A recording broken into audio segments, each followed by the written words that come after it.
I'm Alexander Hefner, your host on The Open Mind. Today we consider the historical and contemporary character of the nation. The Lost Soul of the American Presidency is the forthcoming University Press of Kansas book from my next guest. He argues that the American presidency has devolved from the neutral, unifying office envisioned by the framers of the Constitution into the demagogic, partisan entity of the present. The author is Steven Knott, professor of national security affairs at the U.S. Naval War College in Newport, Rhode Island. Knott co-chaired the Presidential Oral History program at the Miller Center of Public Affairs at UVA. His newest book, as I note, is The Lost Soul of the American Presidency, which will be published this November. Welcome, Professor. Well, thank you for having me. It's a privilege. Soul. Yeah. What does it mean, the soul of the presidency? What do you mean by soul? Yeah, I don't mean to suggest that the presidency has a kind of religious connotation to it, but there is an understanding of the presidency that our 18th and 19th century presidents, for the most part, shared, which was that the president should be a unifying figure, that the president should serve as a head of state and not appeal to a faction or a base. There was also, I think, an understanding, or more of an understanding anyway, of the limits of the office, the limits of politics, and also the importance of personal character. So I would say those sort of attributes have been lost in a more modern, primarily progressive understanding of the presidency that begins with Teddy Roosevelt and Woodrow Wilson for the most part. So now that we have that definition of soul, which you can equate to character or heart, but maybe a more existential quality that has animated the institution of the presidency, the devolution started at what point in your estimation? In my estimation, it started, and I hate to say this since he's a somewhat revered figure, but I think it's the truth, it starts with Thomas Jefferson. Jefferson rejects the sort of Washington, Alexander Hamilton conception of the presidency and begins to move the presidency away from being rooted in the Constitution and in Article 2, which deals with the presidency, towards the idea that the president is the spokesman for the majority, that it's his job to represent and to implement the will of the people. He doesn't go all the way with that kind of thinking, but he opens the door to that, and it leads to the presidency of Andrew Jackson, who just flat out says it's the majority's job to govern, and it's the president's job to speak for that majority. I don't want to jump all the way to the present from Jackson, because there's intervening period there that you can't ignore. But with Jackson, there was a popular mandate that had support from constituencies, right? It was not anti-majoritarian. When you say in the end of the book that there's a majoritarian focus that rejects the constitutional origins, well, the American people didn't wake up one morning and say, we want a two-party system or a three-party system. And for that matter, today, in some estimation, is less democratic because you don't have as many viable third parties as you once did in American history. So there must be a tension between the more majoritarian nation of Jackson to the anti-majoritarian Trump age, where there is demagoguery and populism, but it's not supported by the majority of the country. Yeah, well, that's an excellent point. One thing I think we need to understand is by shifting the presidency more in favor of being an office that represents the will of the majority, people paid the price. Minorities paid the price, whether they were political minorities, I would even argue economic minorities, and of course, during the age of Jackson, racial minorities. So at a time when Jackson and his movement are expanding the suffrage amongst white males, they are contracting it amongst free blacks in the North. So you see a number of states taken over by the sort of Jacksonian movement that begin to restrict the right of suffrage of free blacks in the North, so that by the 1840s and 50s, most states, except for a few in New England, have removed black voters from the rolls. So the interesting, Jackson is frequently portrayed as a champion of the common man. Well, if you were African American or Native American, that's simply not the case. So the so-called anti-majoritarian elitists that Jackson campaigned against actually had a more sympathetic view towards African Americans, Native Americans, and so forth. So that's one of the tensions that I would like to highlight. What about the soul of the person, the individual who occupies the office? So you said it starts with Jefferson. Yes. Now, morally, much like Lincoln later on, Jefferson is internally torn and has his own evolution. In the case of Lincoln, that is a more radical evolution than Jefferson.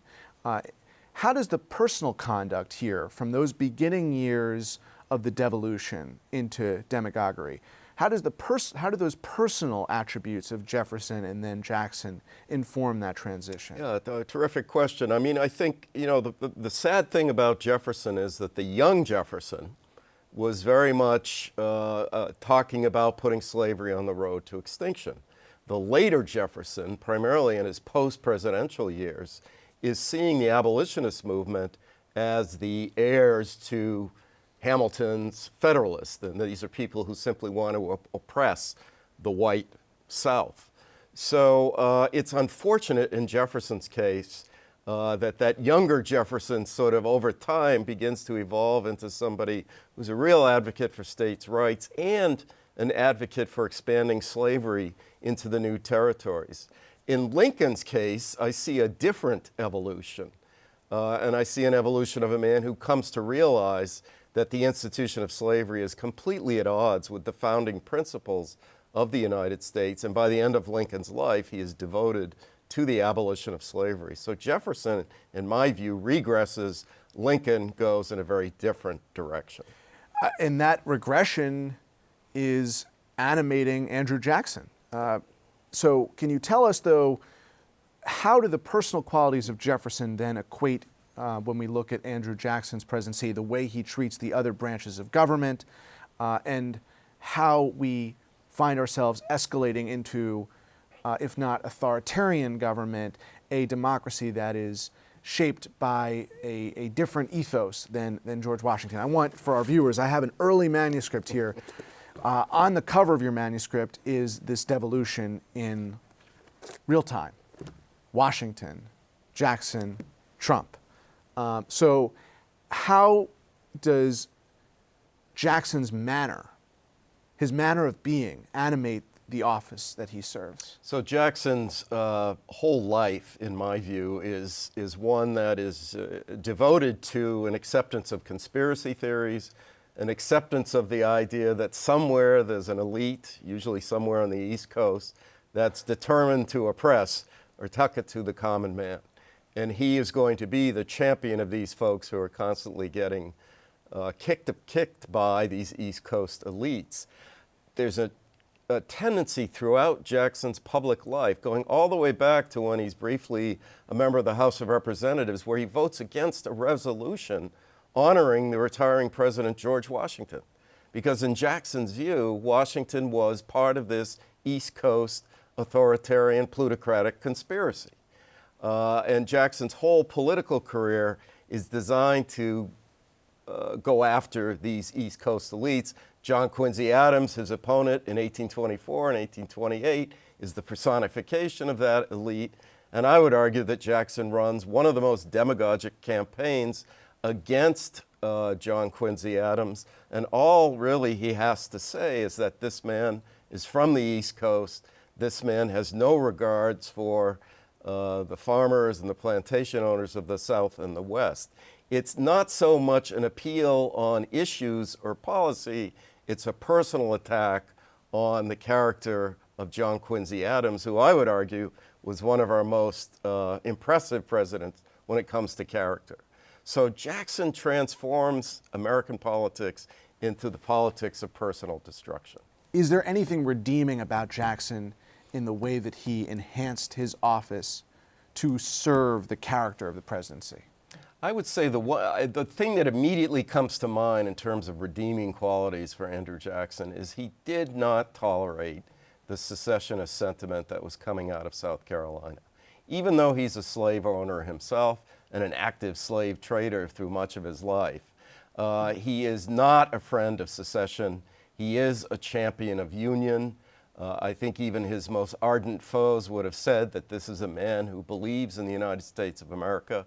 And so for me, that's one of the high points of Jackson's career, putting down that nullification and neo-secessionist movement in South Carolina in the early 1830s. But I have a hard time, if you ask me for personal qualities, personal characteristics of Jackson, I'm going to find myself wanting on that front. So you say that Jackson was really the culmination of and the introduction of soullessness in a sense. Where does it go from Jackson in thinking about the devolution? Because certainly principles that animated Washington are revived in the Lincoln era, specifically with this president, Abraham Lincoln. So, what is the shift that you see? And it was it purely because Abraham Lincoln was the man that he was, or was there a hunger for some of those founding principles of constitutionalism and restraint? And because if you had a radical Republican as president, instead of Abraham Lincoln, the qualities that animated Jackson would have animated the way they reunified the country. It would be a lot different than it was. No question. And so it's a mix of, I think, a kind of hunger in certain quarters for a restoration of the founding principles, but it's also, no doubt, the genius, the remarkable character, the restraint, the magnanimity that Abraham Lincoln brought to the office. But the point I try to make in the book is that Lincoln is immediately followed by Andrew Johnson, whose hero was Andrew Jackson, his fellow Tennessean. And I argue in the book that Andrew Johnson is sort of, next to perhaps President Trump's, the most demagogic president this country has ever had, and lacks those qualities of prudence, moderation, and magnanimity that so characterized Abraham Lincoln. I'm a big fan of Abraham Lincoln, as you probably already picked up, but one of the biggest mistakes that occurs within his presidency is when he, or primarily the Republican Party, select Andrew Johnson as his running mate in 1864. It was a disaster for the country. The soullessness, heartlessness that evolves from Johnson through the present, is it more a reflection of the men who served in office and their personal qualities, or more a reflection of the constitutional boundaries that either protected this idea of a neutral, unifying leader? There's nothing in the Constitution that sanctions political parties. If anything, the Constitution wants to seek domestic tranquility. And so how do you get from Andrew Johnson to Woodrow Wilson, who is another important figure in your book? Very important figure. Yeah, you get there partly through the exertions of certain presidential personalities, Teddy Roosevelt, Wilson himself, who are anxious to expand the power of the presidency and to expand the power of the federal government.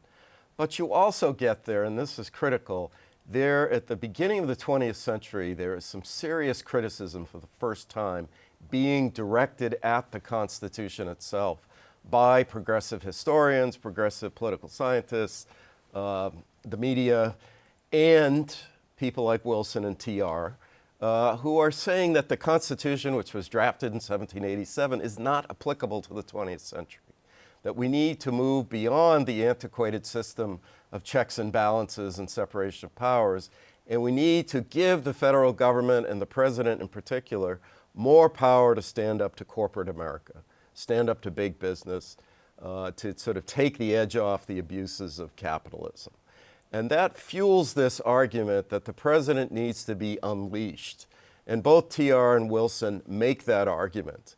And so it's a mix, I think, of the egos, for lack of a better term, of people like Wilson and TR, but also a principled belief that the Constitution is simply not up to the task of dealing with the problems of 20th century industrial America. The demagoguery can be exploited in efforts to unify the country, Yes. but it can also be diminished. Did you find ultimately that it was these presidents and perhaps their cabinets or advisors who were determining whether or not the expansion of presidential authority was in the service of real unity or in the service of a political agenda exploiting the false pretense of unity? Yeah, a very tough question, and I'm willing to try to give most of these presidents the benefit of the doubt in terms of their motives. I mean, certainly Franklin Roosevelt, for instance, who dramatically expanded the power of the presidency and of the federal government, was confronted with an unbelievable series of crises, the Great Depression, the Second World War, that required what Hamilton would call an energetic executive.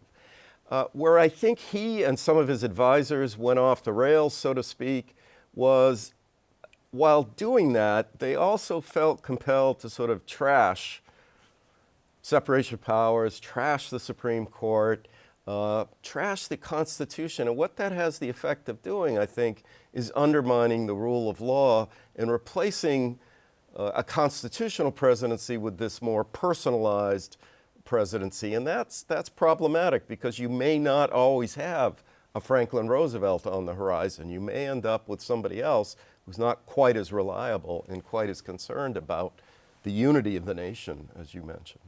So if we are experiencing the decline of statesmanship today, how does this book inform the way we might rescue those qualities of Washington instead of the demagoguery of Jackson and Trump? Yeah, I would argue that Americans have a lot to be proud of, and of course, with their past. Now, this book argues in great detail that there's been unlimited amount of racial discrimination and disenfranchising efforts directed against minorities. Certainly not downplaying that at all. But there is a model of presidential leadership, of statesmanship, as you mentioned, that doesn't see the role of the president being one of having to constantly appeal to the base, but instead sees his role or her role eventually as a unifying force, as a chief of state, as a head of state, as somebody who speaks to, as Lincoln put it, the better angels of our nature, and doesn't constantly stir the pot. Jackson stirred the pot, Andrew Johnson stirred the pot, Richard Nixon stirred the pot, Donald Trump is stirring the pot. That's not the job that the founders conceived of for the American president. And this book, I think, is a clarion call, I hope, for a return to that older, that lost soul of the American presidency that emphasizes the chief of state role, that emphasizes the fact that the president is, to an extent, the symbol of the nation and should act accordingly. How do you get there?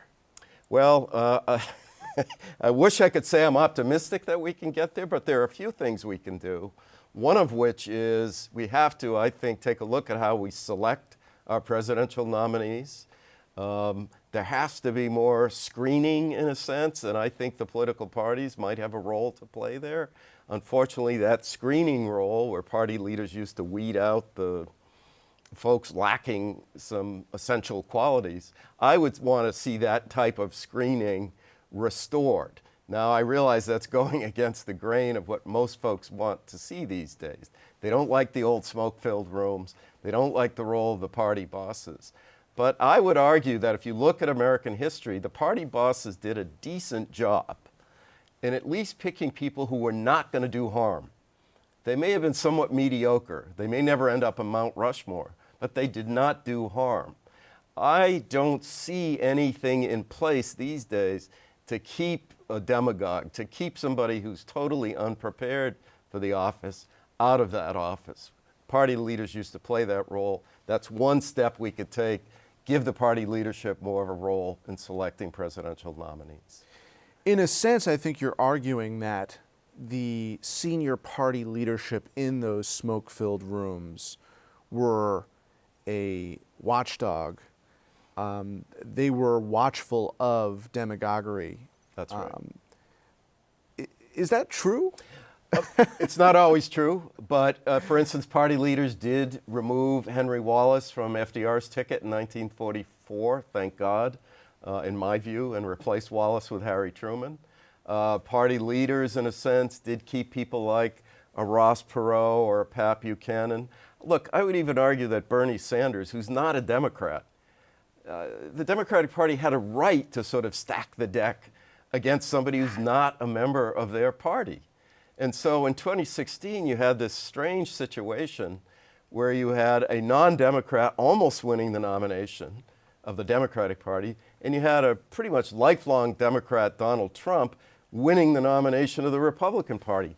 That's not what we want. So, yeah, in my view, yes, I see party leaders as playing that screening role. I actually see party leaders as in a position of playing the role that the Electoral College was originally intended to play. One of the leading Democratic candidates for president, Elizabeth Warren, has advocated an enormously important array of anti-corruption measures in her campaign for the nomination. Don't we need to adapt in response to violations of the Emoluments Clause, violations of normal order, by enforcing existing statute in the Constitution? And Warren argues adding to the Constitution because it did not protect us against the soullessness or corruption of the institution.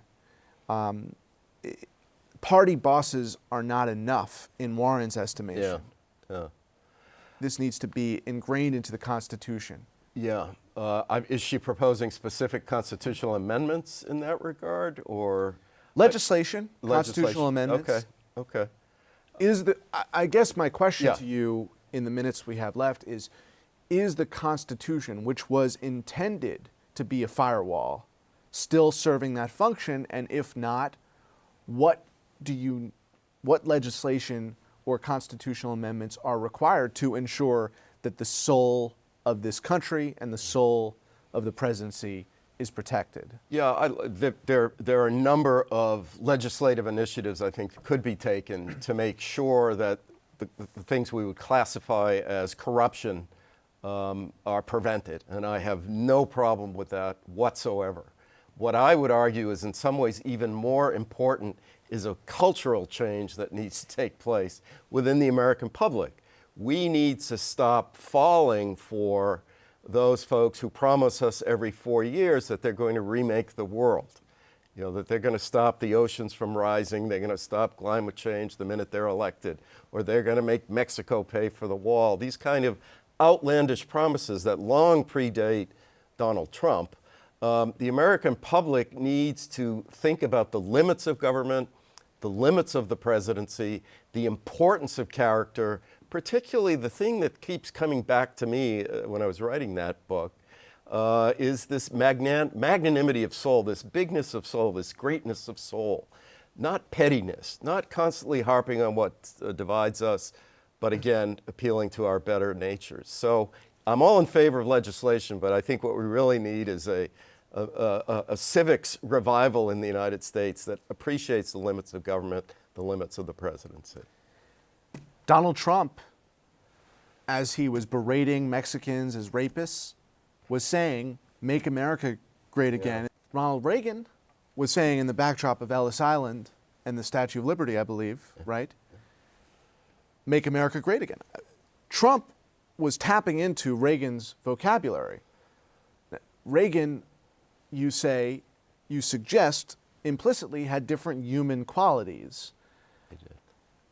But you can't ignore the fact that Trump was picking off where Reagan left off.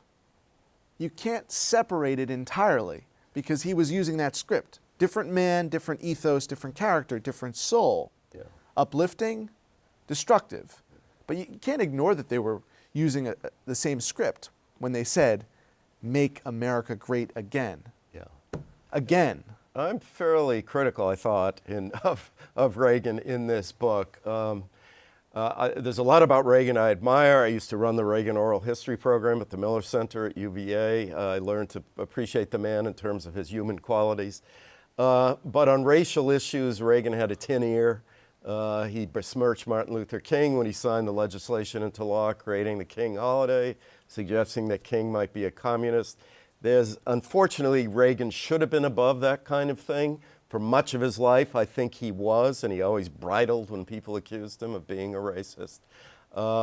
There are seeds of the Trump movement in the Reagan movement, but I do think it's pretty important in the end. Ronald Reagan was a gentleman. He really went after people on personal grounds. He didn't look or act like a demagogue. Good point. Fair point. Thank you, Professor, for joining me today. Thank you. And thanks to you in the audience. I hope you join us again next time for a thoughtful excursion into the world of ideas. Until then, keep an open mind. Please visit the Open Mind website at 13.org/openmind to view this program online or to access other interviews. And do check us out on Twitter and Facebook at Open Mind TV for updates on future programming.